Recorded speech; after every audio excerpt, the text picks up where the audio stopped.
अस्सलामु अलैका या नबी अल्लाह व अला आलिका व अस्हाबिका या नूर अल्लाह। রাসূলুল্লাহ সাল্লাল্লাহু আলাইহি ওয়াসাল্লাম ইরশাদ করেছেন, আমার উপর অধিক হারে দরুদে পাক পাঠ করো, নিঃসন্দেহে এটা তোমাদের জন্য পবিত্রতা। সাল্লু আলাল হাবিব সাল্লাল্লাহু তাআলা আলা মুহাম্মদ সাল্লাল্লাহু আলাইহি ওয়াসাল্লাম।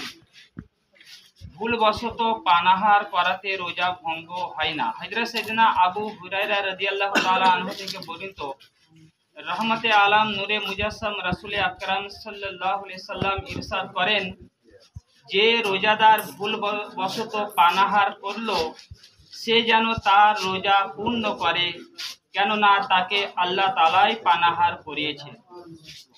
ভুলবশত আহার করলো, যে ভুলবশত আহার করলো বা পান করলো তো তার রোজা ভাঙবে না, কিংবা স্ত্রী সহবাস করলো তবে রোজা ভঙ্গ হবে না।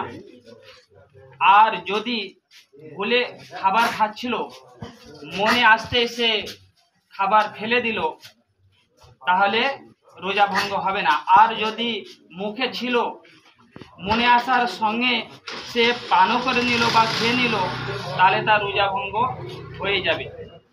স্ত্রী সহবাস করলো বা স্বপ্নদোষ হলো, সেহরি করার টাইম চলে এসেছে, তো যদি গোসল করার টাইম থাকে তো গোসল করে নিতে হবে।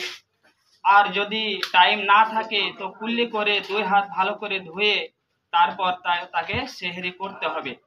আর সেহরি করার পরে বা নামাজ পড়ার পরে যদি স্বপ্নদোষ হয় তো তার রোজার সাথে স্বপ্নদোষের কোনো অসুবিধা নাই, তবে নামাজ হবে না, রোজা হয়ে যাবে। তো অপবিত্র অর্থাৎ ফরজ গোসল হওয়া অবস্থায় ভোর হলো এবং সারাদিনই অপবিত্র অর্থাৎ গোসলবিহীন রয়ে গেল, তবুও রোজা ভঙ্গ হবে না। কিন্তু এতে দীর্ঘক্ষণ যাবৎ ইচ্ছাকৃতভাবে অর্থাৎ জেনে শুনে গোসল না করা, যাতে নামাজ কাজা হয়ে যায়, গুনাহ ও হারাম।